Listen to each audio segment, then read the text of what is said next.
हेमंत सरकार ने 9 महीने के अपने कार्यकाल में 95 से अधिक एनकाउंटर किए। इन मुठभेड़ों को सही साबित करने के लिए कभी कभार सरकार हर मोर्चे पर किए गए अपने प्रयासों और उपलब्धियों के बारे में लगातार बताने का प्रयास करती रहती है। सरकार ने 10 मई 2021 से लेकर अब तक असम में कानून व्यवस्था को बनाए रखने के लिए ताबड़तोड़ एनकाउंटर किए। इसको लेकर सरकार की किरकिरी भी हो चुकी है, लेकिन आज भी यह सिलसिला जारी है। देखिए रिपोर्ट। असम की सत्ता पर काबिज होने के साथ ही हेमंत ने यह साफ कर दिया था कि जो लोग अपराध की राह पर चल रहे हैं वे सुधर जाएं, वरना उनकी खैर नहीं। हम आपको हेमंत का 8 महीने पहले का वह बयान सुनवाते हैं जिसमें अपराधियों, खासकर रेपिस्टों को वे चेता रहे हैं।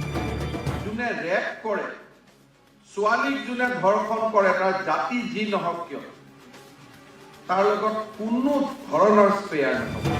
तब से लेकर आज तक करीब 95 ड्रग माफिया और रेपिस्टों को असम पुलिस ने एनकाउंटर किया, जिसमें या तो कई मार गिराए गए या फिर कई अस्पताल में इलाज। बीती रात असम पुलिस ने गारीगांव गैंग रेप के अपराधियों में से एक विक्की अली को गिरफ्तारी के 24 घंटे के अंदर एनकाउंटर में ढेर कर दिया। उसके कुछ देर बाद ही उदालगुरी में इस गैंग रेप का दूसरा आरोपी भी मुठभेड़ में ढेर कर दिया गया। रेप के दूसरे आरोपी का नाम राजेश मुंडा था। विक्की अली के एनकाउंटर पर डीसीपी ने मीडिया को दी जानकारी में कहा कि जांच के दौरान निशानदेही के लिए जब विक्की को पुलिस ले जा रही थी तब उसने एक पुलिसकर्मी पर हमला किया, जिसके जवाब में पुलिस ने बंदूक का मुंह खोला और विक्की की मौत हो गई, जबकि पुलिस के 2 जवान भी घायल हुए हैं जिनका जीएमसीएच में इलाज चल रहा है। सहयोगी 4জন ফাইজুল আলী, পুনা আলী, পিংকু আলী আৰু ৰাজা আলী, এই 5জনে মিলি দলবদ্ধ ধৰ্ষণ কৰে। সেই মৰ্মে কেছ এটা ৰুজু হয় অল উমেন পুলিচ ষ্টেচনত আৰু আমি তদন্ত তেনেকৈ আগবঢ়াই নিওঁ। যোৱাকালি এটা গোপন সূত্ৰৰ ভিত্তিত যিজন মূল অভিযুক্ত বিকি আলী তেওঁক দামপুৰৰ পৰা আমি কৰায়ত্ব কৰোঁ আৰু তেওঁক পিছত আমি এই তদন্তৰ খাতিৰত সোধপোছ কৰা হয়।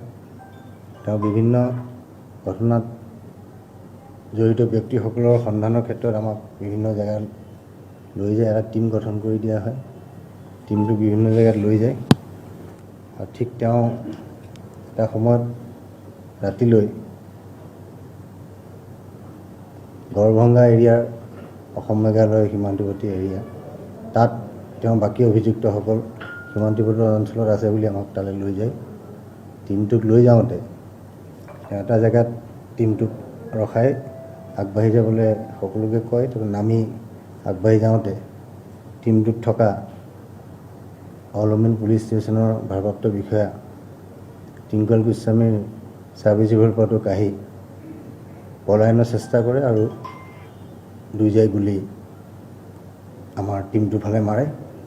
টিংকল গোস্বামী আঘাতপ্ৰাপ্ত হয় আৰু ইন সেল্ফ ডিফেন্স আমাৰ টিমটোৰ ফালৰ পৰাও তেওঁ ৰখাবলৈ সহায় কৰিবলগীয়া হয় আৰু তেওঁক আমি পিছত কাৰ্যত কৰোঁ আৰু 2জন ইনজিউৰ আৰু আমাৰ বনিতা নাথ যিগৰাকী এচিপি ওমেন তেখেতৰ ইঞ্জুৰি হয়। গোটেই ঘটনাটো 3জনকে ইমিডিয়েটলি আমি ধীৰেনপাৰা এফআৰইউত ট্ৰিটমেণ্টৰ কাৰণে লৈ আহোঁ।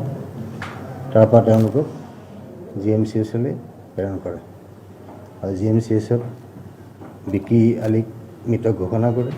तो क्या असम पुलिस मुख्यमंत्री के उस बयान का अक्षरशः पालन कर रही है जिसमें उन्होंने कहा था कि रेपिस्टों को समाज में जीने का अधिकार नहीं है और पीड़ितों को ऑन द स्पॉट सरकार इंसाफ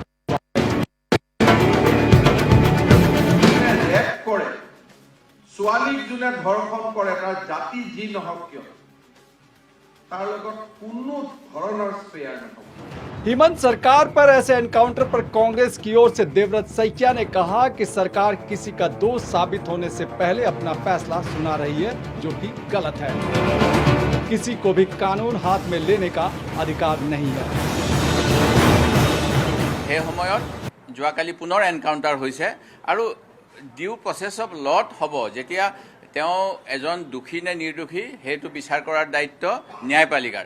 মুখ্যমন্ত্ৰীয়ে কালি সুন্দৰভাৱে কৈছে যে আমাৰ 3টা উইং আছে, ন্যায়পালিকা, বিধায়িনী আৰু এক্সিকিউটিভ। সেই গতিকে তেওঁ এক্সিকিউটিভে ঠিকা বিজেপি কৰ্মীবিলাকক নীতি বহিৰ্ভূতে দিব, কিবা দিব, আমি ন্যায়পালিকাই মাত মাতিব নালাগে বুলি কালি বিধানসভাত আমাক কটাক্ষ কৰিছে।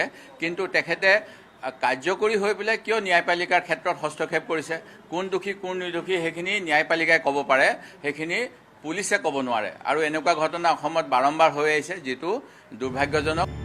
कांग्रेस का चिंतित होना समझ में आ रहा है, क्योंकि इन एनकाउंटर में मारे गए अपराधियों में मुस्लिम समाज के लोगों की एक बड़ी संख्या है। ऐसे में असम सरकार के लिए जवाब देना मुश्किल है कि क्या असम में ज्यादातर अपराधी मुस्लिम समाज से ही हैं।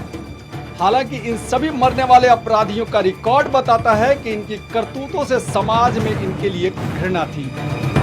कांग्रेस और एआईडीएफ समेत अन्य विपक्षी दलों ने भी सरकार की नीयत पर सवाल उठाए, लेकिन इस बात का खंडन करते हुए भाजपा ने बयान दिया कि वह सब धर्मों के साथ समान व्यवहार करते हैं और अपराधियों का कोई धर्म नहीं होता, किसी को भी जानबूझकर निशाना नहीं बनाया गया है।